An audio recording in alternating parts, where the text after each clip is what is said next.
So, right off the bat, I just want to say that we're going to leave iMessage out of this one. Now, iMessage is great if you have a Mac and you have an iPhone and you work on a Mac and you have an iPad and you have, a pretty significant ecosystem of Mac and Apple products. And so do all of your friends and all of your coworkers. Usually that's not the case because you'll have coworkers that work on PCs and they want to be able to text you while they're at work from their PC and not be on their phones, because obviously, that's not professional. You're working. You can't be texting on your phone while you're working. Even though, some folks do that, it's better to have a way to kind of text directly from your PC. So let's start off with the first one, which is Google Voice. Google Voice is great because, one, you can do it from a web browser and it goes directly to your chat app, okay? So whether you're using an iPhone or an Android phone, the messages come through as SMSs. The only thing about that is that you're going to have another phone number, essentially. So you're going to have to let people know, hey, text me on this phone number when you're at work, and we can kind of send messages through those means while we're at work. And they can use their Macs to do it as long as they have text message forwarding. They can use their PCs as long as they have a web browser. So it's a pretty universal kind of platform. Even if you're on Linux, you can still do it on Linux. Log into web browser, go to Google Voice through your Gmail account, and you can text cross-platform, no problems. Okay, the kind of downside to it is, one, you have to have kind of like an additional phone number, which isn't necessarily a bad thing, but some folks might not want that. The other thing is that it doesn't have like a standalone Mac app. You have to do it through your web browser. Once again, not a deal breaker, still a great service. Okay, I think for an additional kind of like $20 or something like that, it works. You can see I've got messages coming in on my Mac on the WhatsApp here. We'll get to that one in a minute. That's currently the primary one we're using. But just to kind of wrap things up on the Google Voice side, Google Voice is great because, it's cross-platform and you can pretty much do everything you need with it on all platforms. All right, next over, since I've got a lot of messages popping up here on my WhatsApp, we're going to use that. WhatsApp is awesome because you get a lot of customization with it. It has a standalone app for Mac and PC, iOS and Android.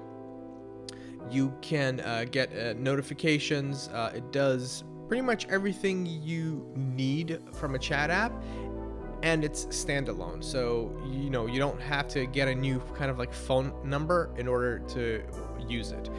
It just uses its own kind of service. It has great security features where, if you're on one machine, let's say you have a Mac at home and you have a PC at home, or at work rather, you can, once you start chatting on your kind of app on the Mac, it's going to disable the app on your PC for security, so that while you're chatting, that entire chat isn't showing up on another PC while somebody potentially is looking at it. So it's a pretty secure app. You get customization where you can change the background, you can change the colors, you can change kind of like the look of it.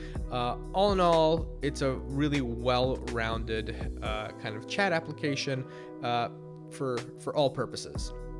Okay, and the chats sync between all the devices. So whatever chat you're having on your Mac, you're gonna have on your iPhone or your Android phone. You can create custom little what are they called? Avatars and things of that nature. Very solid app. Rarely do you get any kind of bugs. Good cross-platform compatibility. Great desktop notifications. So this is kind of the app that we're using now. We've settled on this one after going through all of these other ones. All right, let's head over to the right here. This is Slack. Now, Slack is a really powerful chat tool. So they have taken chat and kind of put it on steroids. It's at the point where, you know, you can have hashtags like you would have hashtags on Twitter. You can have different threads. You can have different channels. You can have direct messages between people. You can incorporate apps into the chat. You can use chat on different web services. There are just so many different varieties of ways that you can incorporate Slack into your work and into your daily life. It's you know, it's targeted towards business, but you can also use it for personal use. Now, as far as communication between groups goes, this is hands down the best. We did feel after a little while that it's kind of overkill when you want to just have regular conversation between 1 or 2 people or 3 people, or, you know, just regular day in and day out conversation like, hey, we're gonna go have a burger, or not really great. So that's kind of why we kind of moved away from this one, because aside from our work, we also wanted a place where we can kind of discuss, you know, just personal everyday kind of conversation. That was one of the reasons that we kind of moved away from Slack, but still in our top 4 list. All right, and finally on the bottom left here we have Signal. So Signal is actually the originator of the authentication and security methods that WhatsApp is using, because WhatsApp, I think, is either licensing the software or maybe even bought out Signal. Not sure how it works, but Signal essentially works very similar to the way that WhatsApp does, since it was the first one to kind of have that kind of security built into it. The reason we went away from Signal was because of the desktop app and notifications. So notifications would kind of pop up sporadically, especially on my Mac. On the Windows side, it doesn't have pop-up notifications, so you know, you might have a badge app icon, but you won't get pop-up notifications when a new message comes in. So it was a little bit lacking in the whole kind of user-friendly feature side of things. Secure, absolutely, but not as smooth as WhatsApp is. Okay, so just some other kind of notes. I didn't really like the audio that you would get from like a message incoming. It was a little bit distracting, a little too over the top. You didn't have the opportunity to, or option to, change that audio tune, so you kind of had to just stick with the sound that they gave you. But you know, that's, you're already nitpicking at this point. So still, Signal, an excellent app for cross-platform compatibility. I believe they also have pretty sure they do. They're on Android, iOS, Mac, Windows. Not sure about Linux, but you can also check that out. I know for sure Slack has a Linux app, but not certain about Signal. But in any case, with all of these options, you can definitely kind of narrow it down to what works best for you.